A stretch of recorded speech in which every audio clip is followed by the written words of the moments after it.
someone has an extra light stand, and if we could throw it up, put this, tape the seal to the on that, so the seal would be here, and then the mics would be there. So it would be Yeah, sounds good. yeah. Seal on a stick? We're going to do seal on a stick? Yeah, I was like, I like seal on a stick. How big's the seal? It's not. I haven't seen it. Okay. It's about this big, weighs about 4.5 pounds.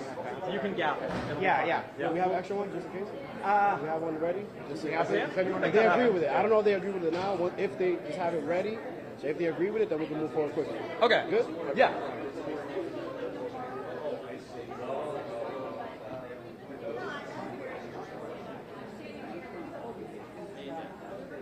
So let me see if so the seal will be right up front there.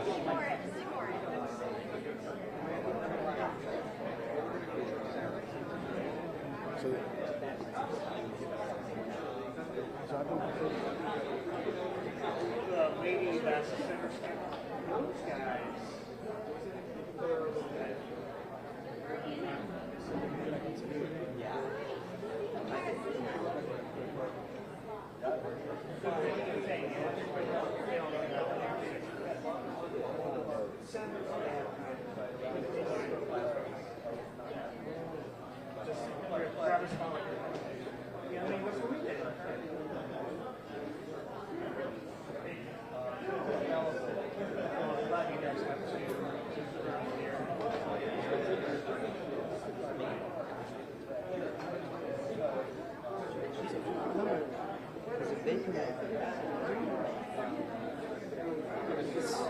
So the thing is, if they slide it out to put the podium,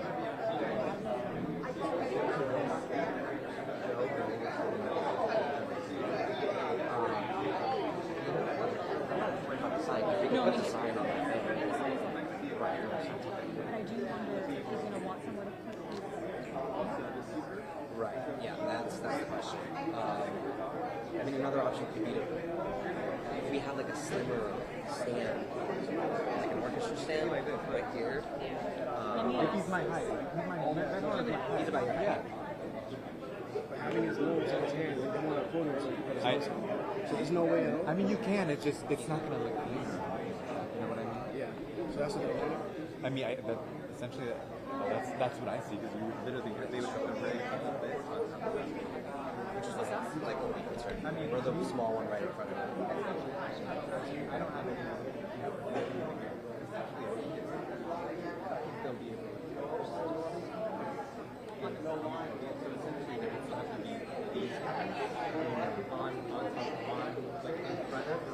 or somewhere rigged to be in front of you. Right.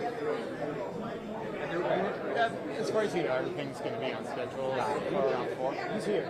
Okay, so it's all, yeah, okay. Yeah, he's here. It'll be on. All right. Okay. Thank you. And I was saying is that I'm not going to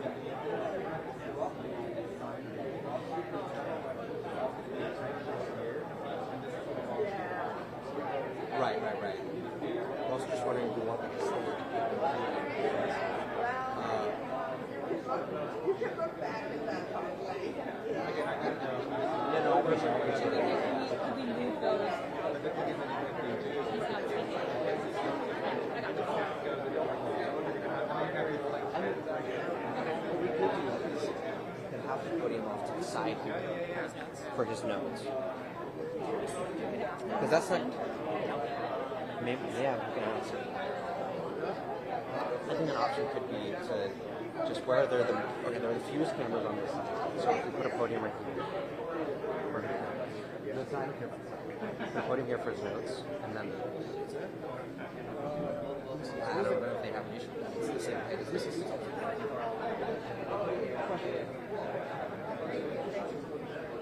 She's gonna ask for Stan. Hey, Nick, let's see what you do. I don't. Okay, so I think we're not going to put they're all set. One option I would see if we want to put him over here so that they can have notes there. Would you want us to try to set like No, because we're going to have people behind him with signs. With the signs over So should be okay. So the way it is right now, just keep it. Yeah. And then I'm gonna ask Show my camera. They say they can put it on stand. So you can put his notes. If they don't, you could use the podium or you could use the speaker that I brought is short enough that it might also sit below the cameras. Maybe. Let me see. Music stand.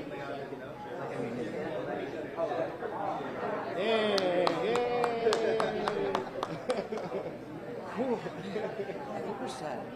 That's perfect. You guys need paper, Sharpie? I got all of it. No, I think we're good. Signature's usually pretty. Yeah. I don't think we. Yeah, perfect. Thank you.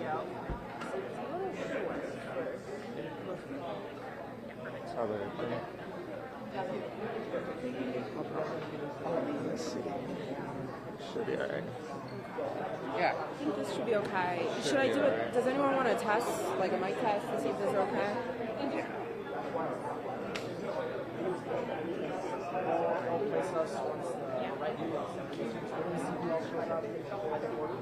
Yeah, just. Do you want to put? Yeah. To see if this distance is okay. Okay.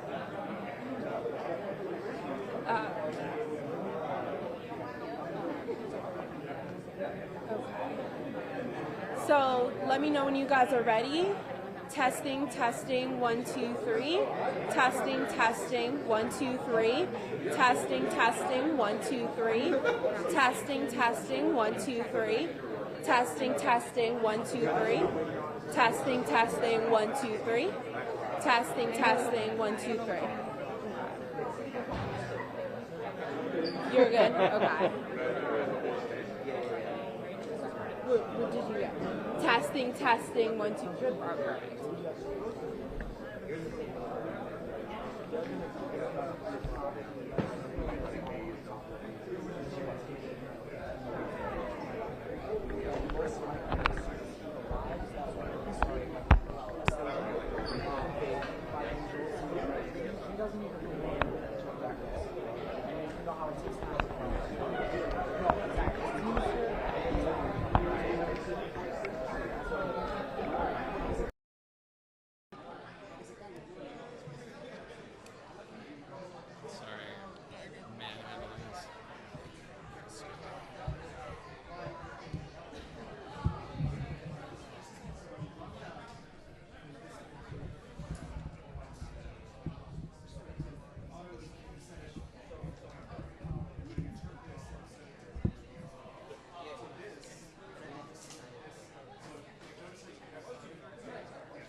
It did get moved a little bit.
I don't know if it's. We might need one more in the middle.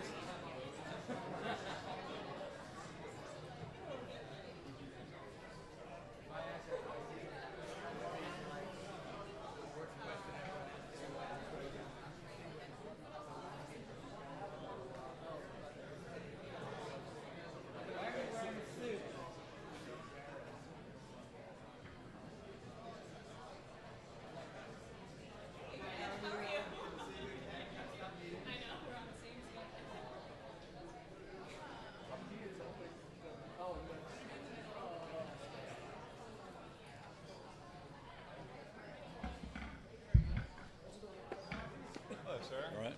Is this is gonna work, guys? I guess so, huh? Check. Wondering if this one should go up a little bit. Jason, you think this one needs to go up a little bit? Yeah. If you want me to move some of the wires to the machine, just fix it.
I knew it.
mics right here.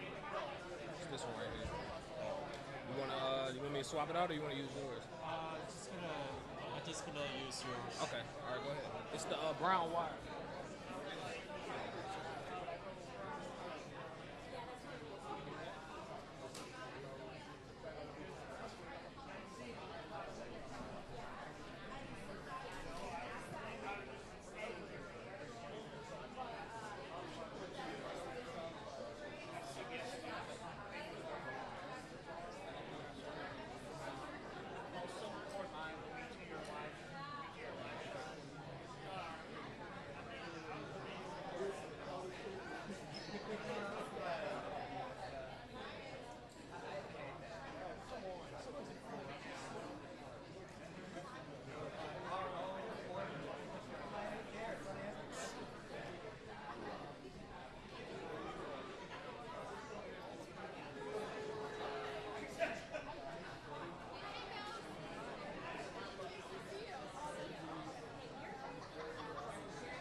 Hey, mic check, 1, 2, 3, mic check.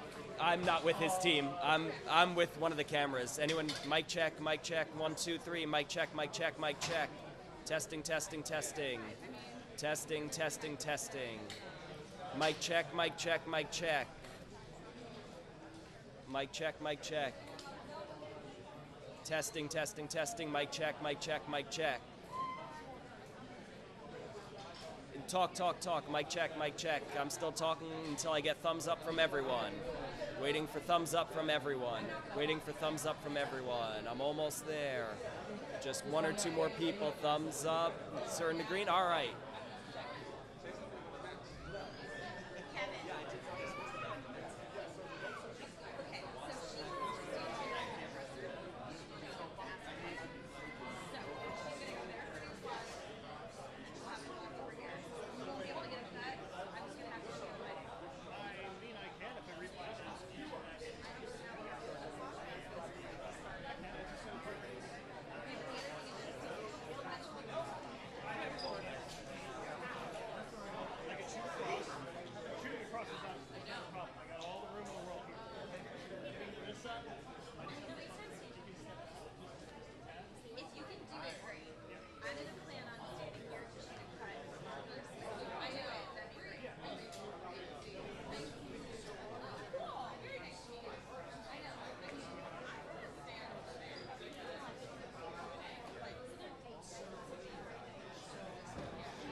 sure I come out skinny, honey.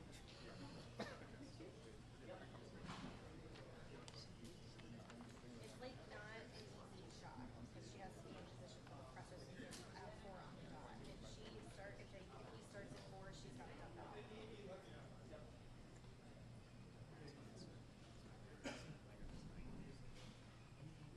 That's not enough microphone.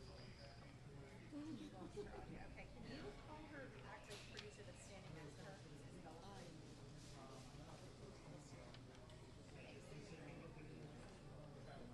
Isabella, they're going to call you.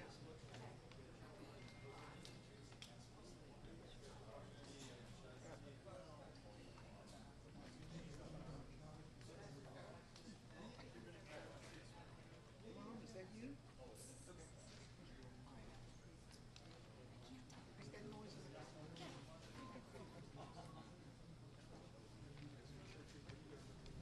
Atrás no se ve.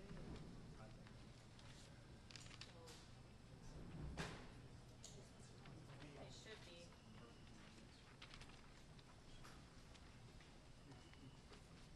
Hey, Ellie, before now. Good. I want to double check you guys are still speeding on REM 018.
I see so many cameras. I think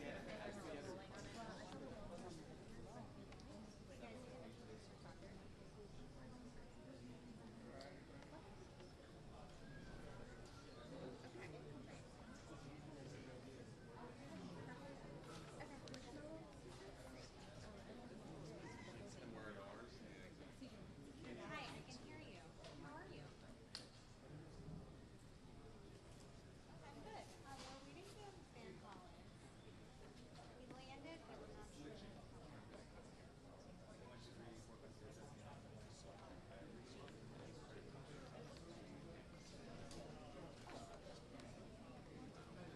Okay, sounds good. Perfect. I'm good. How are you?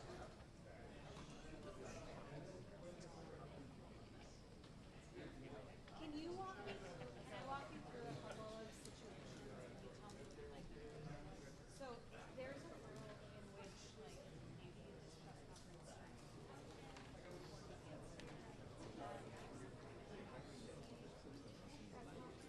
Hey guys, I'm just gonna ask, can we stand a little closer together towards the shuttle? Just move a little closer towards the shuttle.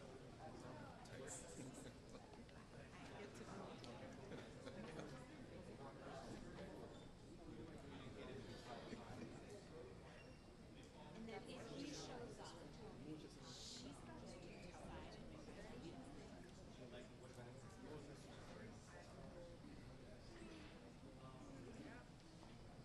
Okay, that's perfect. I'm standing like. Yeah, that's fine.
right? We are waiting for the senator to arrive any minute at this press conference, and this is going to be the first opportunity that we have to press him back here in the United States about what exactly transpired over the course of his trip in El Salvador, and specifically what transpired in that meeting with Abrego Garcia, how it came together after he was denied a visit to CCOT earlier in the day, that maximum security facility where we thought that Abrego Garcia was being held. Now, obviously, there's still a lot of questions about what exactly transpired so that he could meet with him, what he thought of the circumstances surrounding that meeting, whether or not he has any hope that things are going to change to bring Abrego Garcia home, given the fact that the White House has repeatedly made clear that he is not going to be returned to the United States. So there's still a huge amount of questions out there, and we are waiting to see what exactly Van Hollen says when he arrives at this press conference, and we expect that in mere moments. Casey.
puede. Usted no está sola. Estamos con ustedes. ¿Se puede? Sí se puede. ¿Se puede? Sí se puede. Ahora, aquí y siempre. Ahora, aquí y siempre. Ahora, aquí y siempre. Si se puede. Sí se puede. Si se puede. Sí se puede. Si se puede. Sí se puede.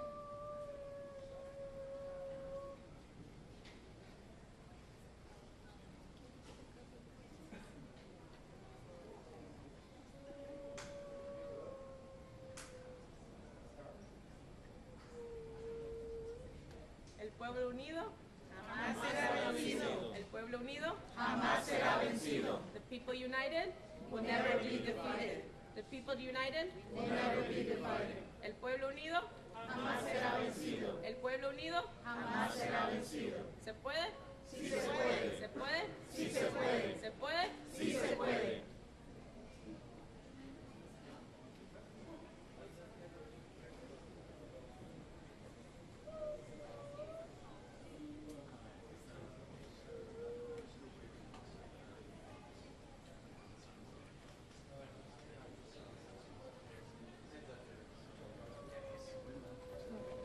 El pueblo unido Jamás será vencido. El pueblo unido Jamás será vencido. Si se puede. Sí se puede. Si se puede. Sí se puede. The people united Never be divided.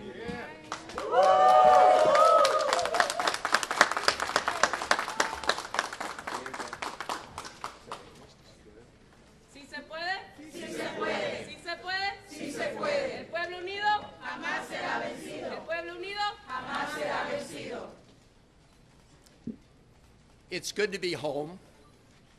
Now we need to end the illegal abduction of Kilmar Abrego Garcia and bring him home too.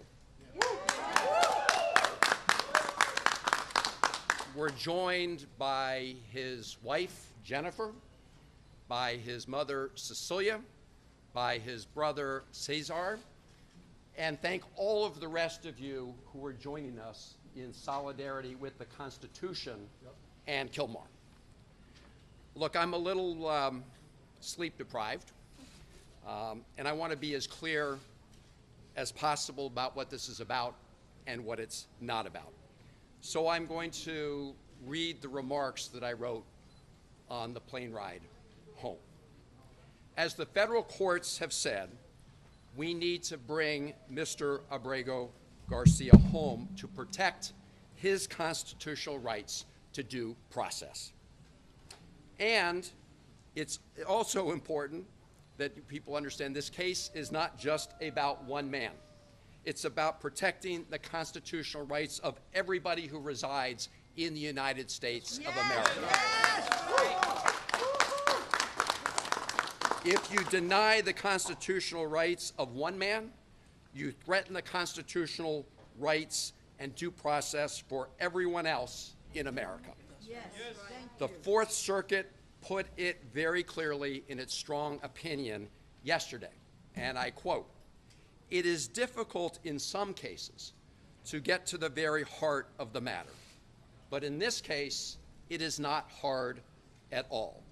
The government, in this case the Trump administration, is asserting a right to stash away residents of this country in foreign prisons without the semblance of due process that is the foundation of our constitutional order. Further, it claims, in essence, that because it has rid itself of custody, that there is nothing that can be done.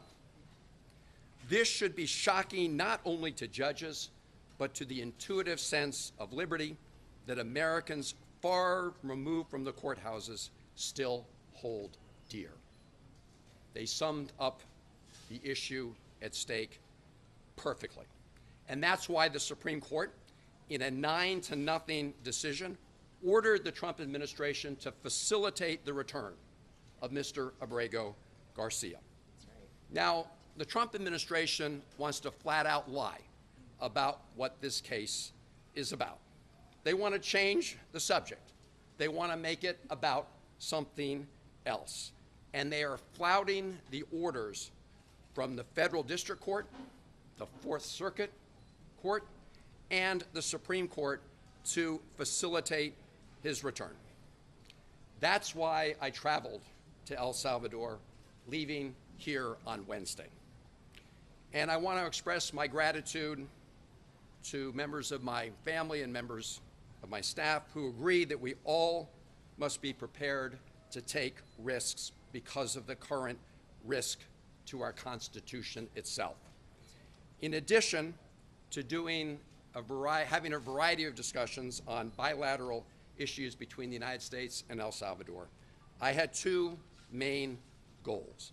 One was to urge the government of El Salvador not to be complicit in the illegal abduction and detention of Mr. Abrego Garcia and to release him. I made that request directly to the Vice President of El Salvador. The President was out of country at the time, and I've previously reported on that conversation. My principal mission was to meet with Kilmar Abrego Garcia. I told his wife Jennifer and his family that I would do everything in my power to make that happen. And last night, at about 6:40 p.m. El Salvador time, 8:45 p.m. here on the East Coast, I called Jennifer to tell her that I had met with Kilmar. And I told her what he said to me, which was first and foremost that he missed her and his family. And as he said that, you could see a tear go down his cheek.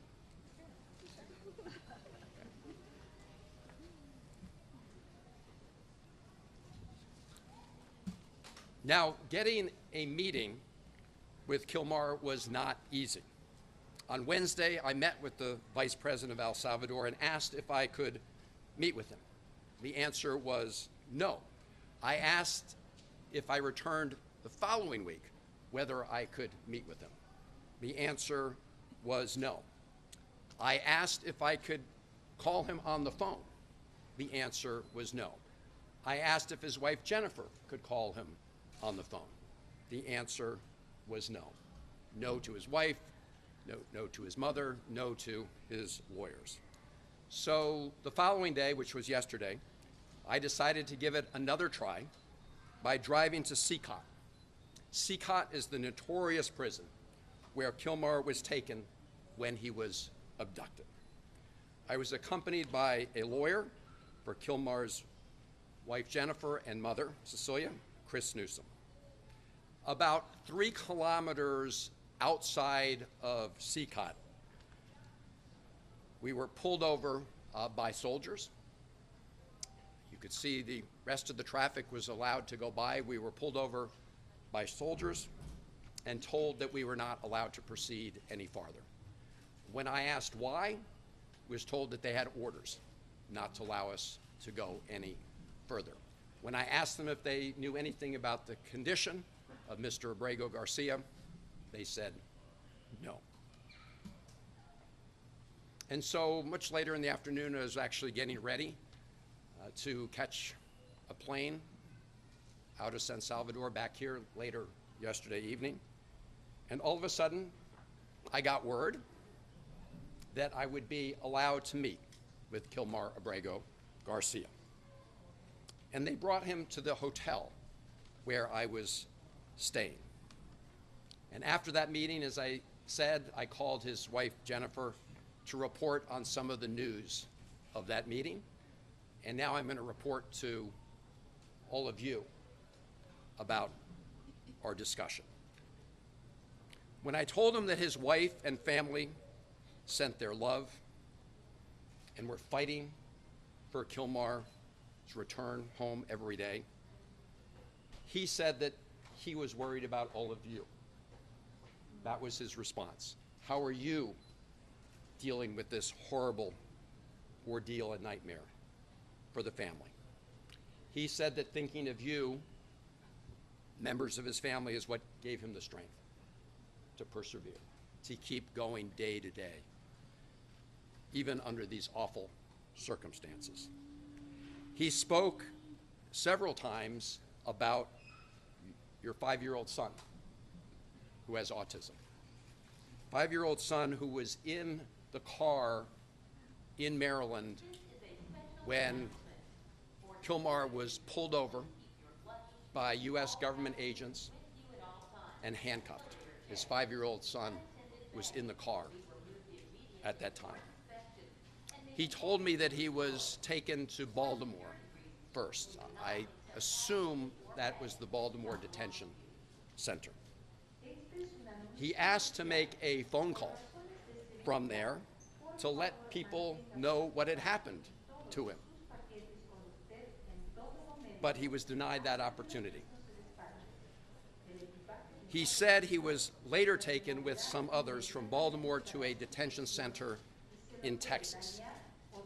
And some point thereafter, I don't know whether it was a period of hours or days, he was handcuffed, shackled, and put on a plane along with some others where they couldn't see out of the windows. There was no way to see where they were going in the plane. They didn't know for sure where they were going. They landed in El Salvador, and he was taken to CCOT prison. He was placed in a cell with, if I recall correctly, and don't hold me to it, of about 25 other prisoners at CCOT. He said he was not afraid of the other prisoners in his immediate cell, but that he was traumatized by being at CCOT and fearful of many of the prisoners in other cell blocks who called out to him and taunted him in various ways. He told me, and this was yesterday, that 8 days ago, so I guess 9 days ago from today, he was moved to another detention center in Santa Ana, where the conditions are better. But he said despite the better conditions, he still has no access to any news from the outside world and no ability to communicate with anybody in the outside world. His conversation with me was the first communication he'd had with anybody outside of prison since he was abducted. He said he felt very sad about being in a prison because he had not committed any crimes. When I asked him what was the one thing he would ask for in addition to his freedom, he said he wanted to talk to his wife, Jennifer. I told him I would work very hard to make that happen. I told him that in addition to his family, that all of you who are here today were fighting to bring him home. I told him that his brothers and sisters in his union, the sheet metal workers union, were fighting to bring him home. That brought a smile to his face. I told him that millions of Americans understand that what is happening to him is a threat to their own constitutional rights. I told him about the decisions of the federal courts, the district court, the Fourth Circuit Court, the Supreme Court. And I think that in addition to knowing that his family was fighting for him, all of that gave him strength, the fact that all of you here were fighting for him. I want to say something about the Trump administration's efforts to change the conversation about what this case is about. This case is about upholding constitutional rights for Abrego Garcia and for every American. The President Trump and the Trump administration wants to say that those who are fighting to stand up for our Constitution don't want to fight gang violence. That is an outright lie. That is a big, big lie. I, for one, have been fighting against transnational gang violence, especially MS-13, for over 20 years, probably for longer than Donald Trump ever uttered those words, MS-13. Over 20 years ago, I worked to establish an anti-gang task force, a regional anti-gang task force in the Maryland, Washington, D.C., and Virginia area. I did it in a bipartisan way with then Congressman Frank Wolf and Tom Davis. And we have made substantial progress in this region. We have a long way still to go, but those efforts have resulted in progress. So I say to the President and the Trump administration, if you want to make claims about Mr. Abrego Garcia and MS-13, you should present them in the court, not over social media. That's right. That's right. Not at press conferences where you just rattle stuff off. Because here is what the federal district court judge said about exactly this issue. This is Judge Zinnes. So she is the federal district court judge in the District of Maryland, where the case first appeared. This is a quote from her opinion. Defendants, and in this case, this is the Trump administration she's referring to, have offered no evidence linking Abrego Garcia to MS-13 or any terrorist activity. And vague allegations of gang association alone do not supersede the express protections offered under the INA, unquote. She emphasized this point, and I'm quoting, "No evidence before the court connects Abrego Garcia to MS-13 or any other criminal organization," unquote. In other words, put up in court or shut up.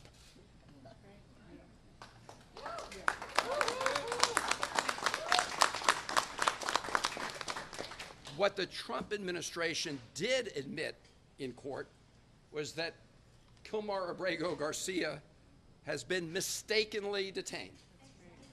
They called it a, quote, administrative error, unquote.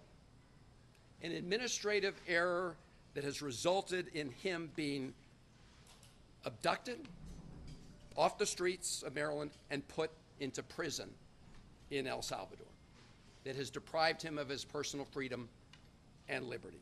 But rather than fix this grievous error that they agreed had been made in court, what did the Trump administration do? They upbraided and fired the lawyer who told the truth to the court. That's right. That's what they did. They didn't fix the error. They fired the lawyer who told the truth about this awful, egregious mistake. And now, despite the fact that the Supreme Court has ordered the Trump administration to fix that error, that has deprived Mr. Abrego Garcia of his liberty, they are flaunting, the administration, the Trump are flaunting the court order to facilitate its return. And the government of El Salvador is complicit in that illegal scheme. Yes. So we need to hold both of them accountable, and we can talk more about how to do that. But as I said at the beginning, this case is not only about one man, as important as that is. It is about protecting fundamental freedoms and the fundamental principle in the Constitution for due process that protects everybody who resides in America. This should not be an issue for Republicans or Democrats. This is an issue for every American who cares about our Constitution, who cares about personal liberty, who cares about due process, and who cares about what makes America so different, which is adherence to all of those things. This is an American issue. Now I just want to take a moment. I hadn't planned to do this, but as I was landing on the airplane, I got a transcript of some questions President Trump was asked at the White House today about what I would call Margarita Gate. I don't know if you guys have been following this, but President Bukele, after I met with Kilmar, did this tweet showing us at a table with these two glasses. So here's what happened. When I first sat down with Kilmar, we just had glasses of water on the table. I think maybe some coffee. And as we were talking, one of the government people came over and deposited 2 other glasses on the table with ice, and I don't know if it was salt or sugar around the top, but they look like margaritas. And if you look at the one they put in front of Kilmar, it actually had a little less liquid than the one in front of me, to try to make it look, I assume, like he drank out of it. Let me just be very clear. Neither of us touched the drinks that were in front of us. And if you want to play a little Sherlock Holmes, I'll tell you how you can know that. So if you look at the video or the picture I sent out from the beginning of our meeting, you'll see there are no glasses on the table. So you'll see in later videos they are on the table. But they made a little mistake. For some people are very careful, right? If you sip out of one of those glasses, some of whatever it was, salt or sugar, would disappear. You would see a gap. There's no gap. Nobody drank any margaritas or sugar water or whatever it is. But this is a lesson into the lengths that President Bukele will do to deceive people about what's going on. And it's also shows the lengths that the Trump administration and the president will go to, because when he was asked about a reporter about this, he just went along for the ride. So the White House and the president have been lying about this case from the beginning. They've been trying to change the subject from the beginning. As I said, and the courts have said, from the Supreme Court to the Fourth Circuit to the District Court, what this is about is adhering to the Constitution, to the right of due process. And that's why we say, bring Kilmar home, so he can be afforded his rights under the Constitution. That's just what this is about. Kilmar have any idea the firestorm his deportation has caused here in America? So I told him. That was the first he'd heard. You can address the camera. Sure. The first he heard is that after I told him that his family was fighting for him, I told him everybody else that was fighting for him, including his union members, but also people from across Maryland, in fact, across the country, who recognize that depriving Kilmar of his constitutional rights is a threat to everybody who resides in America. He had not heard that. I believe that gave him additional strength.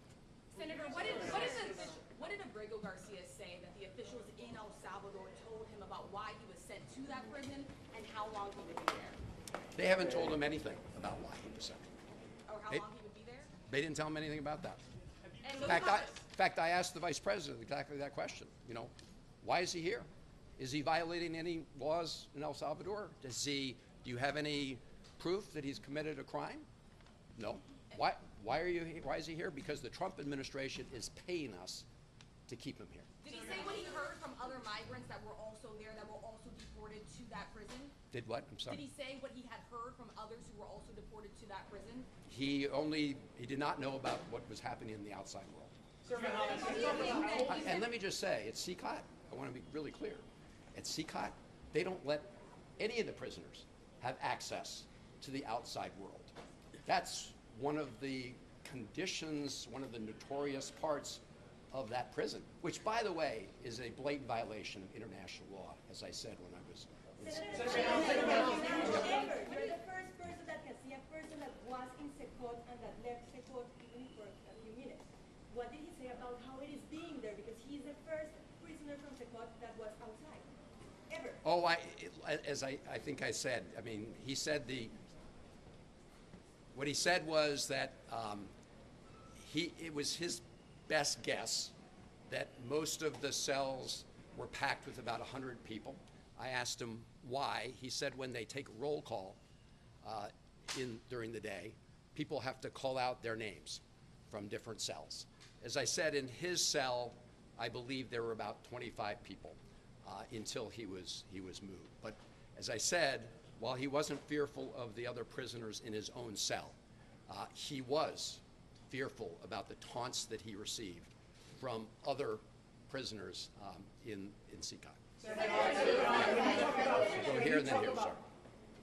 Okay, go ahead. What do you think you've achieved with this trip, and what's next in terms of getting him actually released and sent back to the United States? Well, the first thing was to accomplish what his mother and family were really desperate to learn, which is that he's alive. I hadn't heard a thing about him. That for someone who's, he's obviously in a terrible situation. As I said, he's experienced trauma. He said he's sad every day.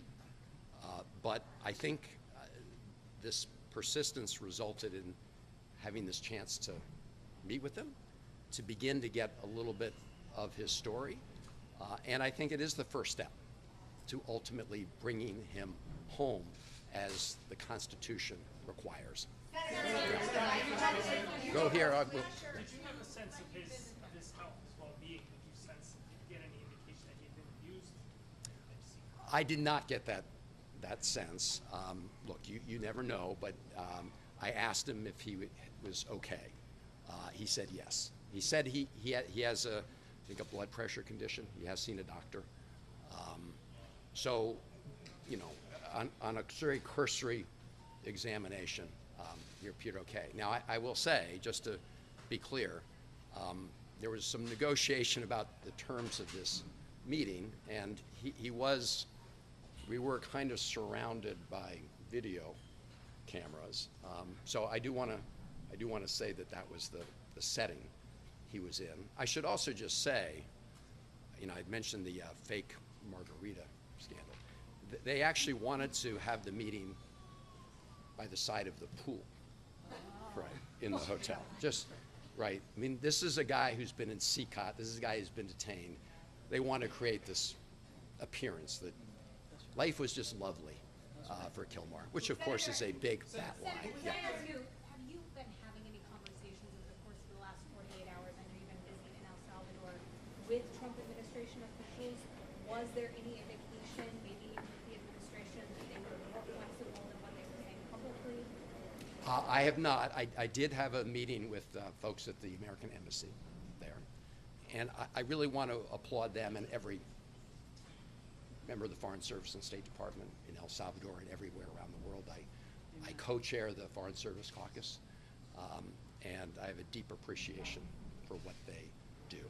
I asked them if they had received any instruction from Washington to help facilitate the release of Kilmar. The answer was no. I asked them if they had made any attempt to reach out to him. The answer was no. So it's very clear that the President and the Trump administration are blatantly, flagrantly disagreeing with, defying the order from the Supreme Court.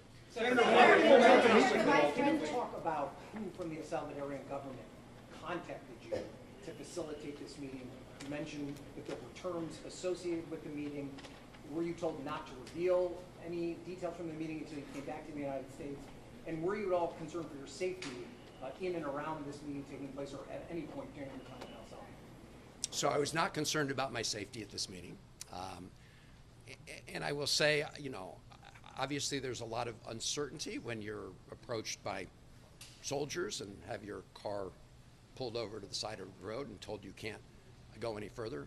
But I will say that the soldiers acted professionally, okay, in their encounter with me. They had their orders. They implemented their orders. In terms of, I'm sorry, what was the first part? The meeting, how the meeting came to be, who contacted you? So the meeting, they reached out to say they would meet the Salvadorian government.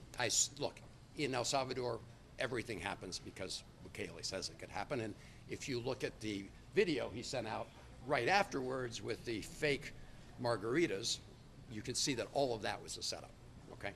So that's why. And as to how I was notified, their message was transmitted to me through the embassy. Senator, the Vice President, are you able to say anything about the agreement I'll go that the right here, and then I'll go right there. The response from Republicans to your visit is that you care more to meet with Abrego Garcia than you do with Rachel Warren, who is the mother of a Maryland woman who died in your state. What is your response to that criticism specifically? Well, my response is that my heart goes out to the family of Rachel Warren. As I said at the time, my heart breaks for what happened to them. That should not happen to any family in America. And I am very glad that a court of law convicted her killer and is going to punish her killer in a court of law. The reason we have courts of law are to punish the guilty, but also to make sure that those who have not committed crimes are not found guilty and arbitrarily detained. In other words, everybody has due process. So the effort by the Trump administration to try to conflate these two issues goes to the heart of what I was just talking about, their effort to change the subject. But again, to the Morin family, you know, we have 3 children. I cannot imagine losing a child and the heartbreak that caused, and it should not happen. And my heart breaks for everybody in Maryland or America who has lost a loved one to violence, regardless of the perpetrator. Senator, in your meeting with the Vice President, were you able to glean any information about the United States agreement with El Salvador related to the detention facility, the terms, how much we pay, if the government has any say whatsoever, what happens inside, correct? So I didn't learn that directly from the Vice President, but I have learned about the commitments that have been made.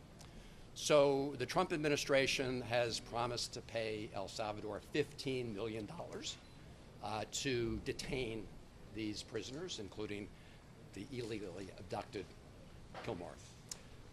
My best information, and it's pretty good, indicates that to date they've paid out more than $4 million of that 15 million. As to the terms of an agreement, I've not seen an agreement. I don't know whether there is an agreement that specifically spells out the terms and conditions here. I am aware that there was some document that memorialized the payments, but again, I do not know in any way if it goes through the details. Senator, what's the next step here in light of the defiance or perceived defiance from the Trump administration? What does Congress do? So, you know, everybody asks those of us who are Democratic senators whether there's any bottom line where Republican senators will say enough's enough and won't simply continue to be rubber stamps for the Trump administration. So far, we haven't hit bottom. In this case, we have what I believe is an outright defiance of the Supreme Court. People still may want to hang their hat on the fact that it hasn't been completely adjudicated. As you know, the federal district court judge has ordered depositions of the administration officials. The Trump administration appealed it. That's what the Fourth Circuit decision was all about. That may well go to the Supreme Court. I don't know if the Trump administration is appealing that. So the question is there any point when the president is violating the Constitution of the United States that Republicans will stand up for the Constitution rather than just continue to do the bidding of the Trump administration? When it comes to Congress. But let me say something on that. Not totally powerless, because appropriations need to go through the Congress.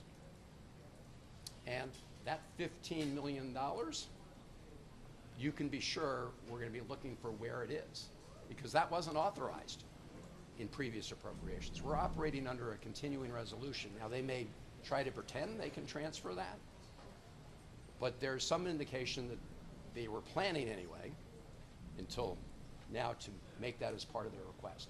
And you can be sure that I won't support the use of 1 penny of taxpayer dollars to keep Abrego Garcia illegally detained in El Salvador. And so as part of that process, yes, Democrats, at least in the Senate, have some sway. Now, I want to say something about the government of El Salvador. They are making a huge mistake. You know, they want to brand themselves as a country for technology. You know, the president said, you know, Bitcoin is legal tender. But now what they're branding themselves as the place for these huge prisons where people who are illegally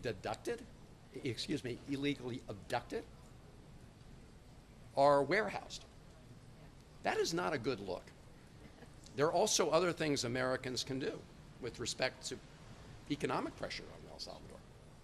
People can stop traveling there. Actually, tourism's been going up. They can stop traveling there. There may be states that decide, you know, they don't want any of their pension funds invested in companies that invest in a place like El Salvador.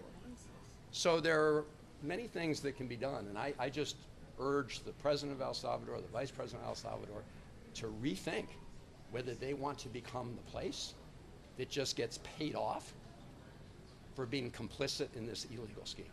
Senator, have you talked to your colleagues? Have you talked to your colleagues who plan to go down? Okay, we'll do. We're going to do two more. We'll do two more right here. Senator, why did the Salvadoran government reverse itself on allowing you to meet with Mr. Abrego Garcia after telling you no? And also, do you have a sense of why the government transferred Mr. Abrego Garcia from CCOT to this other prison in Guatemala? Yeah. Well, I think the reason they relented is pretty clear. They were feeling the pressure. I mean, they were feeling the pressure because while I was in El Salvador, we had two major press conferences that included the local press who reported on this. And I think that they decided that it was not a good look to continue to detain Abrego Garcia without anybody having access to him. There's no other explanation for the fact that they said no, no, no, no, no, and then prevented us from going to the prison. So that's why. I'm sorry, what was the second part of your question? The second part, why, and welcome home, why did they transfer him from CCOT to another prison? Oh, well, I mean, number one, I will say, my main request was to meet with him. And as I said, he's no longer at CCOT. So he's at a different prison, which is pretty far outside of San Salvador. But in addition to that, I didn't even know that. I mean, so as we all thought he was at CCOT. I mean, until I met with him, thought it was, that's why I tried to go to CCOT. So I think that's why they brought him. He wasn't brought him to see me. Do you think Senator, what actions do you have in your party taken to prevent future deportations like this? Do you think that the White House was involved at all in facilitating this meeting? Or do you think I do not. I do not. Do you think I have no basis for that. Have you spoken to any of your colleagues who say that they plan to go down now that the president has seemed to shut the door, let you meet with them, but he said he's going back to detention and will not return? Have you spoken to them, and what do they hope to accomplish going forward? So I've told the vice president of El Salvador that I may be the first senator or member of Congress to be in El Salvador, to come down to El Salvador, but I won't be the last. There are others coming. I've got to give them a call after this meeting to brief them on my trip. But this goes back to the fact that, you know, El Salvador is making a big mistake. President El Salvador is making a big mistake in being complicit in this illegal scheme. How long did you meet for? How long did you stay? We met for over half an hour. There was no an Senator, hour. what else can your An Democratic hour. colleagues do to prevent future illegal deportations like this? You mentioned the International Covenant on Civil and Political Rights. Yes. Do you think that, and El Salvador is a party to that, do you think that you're mentioning that as part of what facilitates? I think it could have been a factor because they are in blatant violation of that requirement, that international law requirement. Not only in this case, but actually in all of these cases, because I said the policy at that prison, CCOT, is to have no communication, not with your lawyer, not with your family, with nobody. That is a violation of international law. And as I mentioned, El Salvador is a signatory to that. Thank you all very much for being here. And It's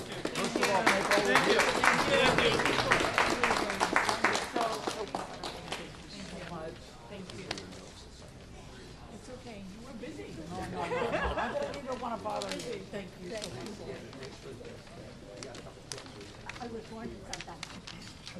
Yes. And I was just there in December, and we were. Get some rest. Thank you. Not about you. Thank you. Thank you. I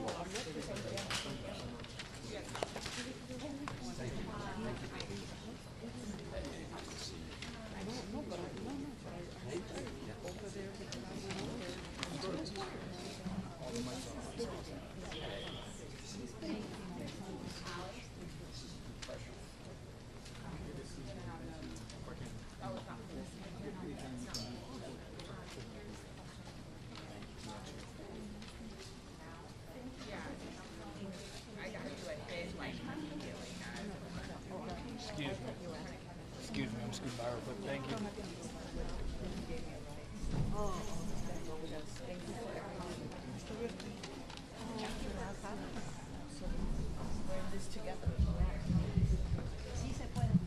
puede. Sí se puede. Sí se puede. Se puede. Sí se puede. Se puede. Sí se puede. Se puede. Sí se puede.